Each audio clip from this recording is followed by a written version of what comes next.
Universidad Nacional de Música, les damos la bienvenida, muchas gracias por su asistencia el día de hoy.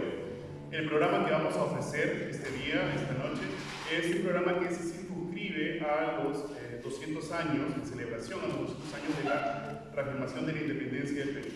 Vamos a iniciar con dos sonatas chiquitanas, que son dos obras que vienen de las antiguas traducciones de los jesuitas en Bolivia, activamente parte del territorio peruano de Perú.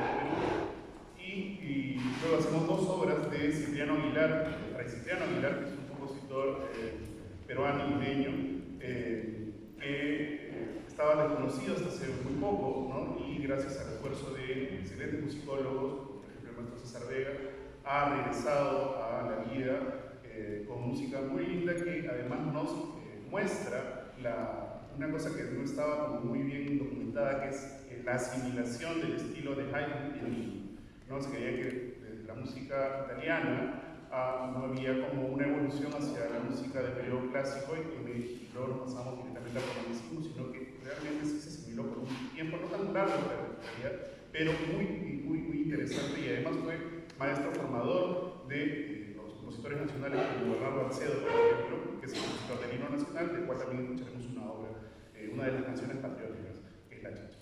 Bueno, los dejo con el programa, muchas gracias y disfruten los programas.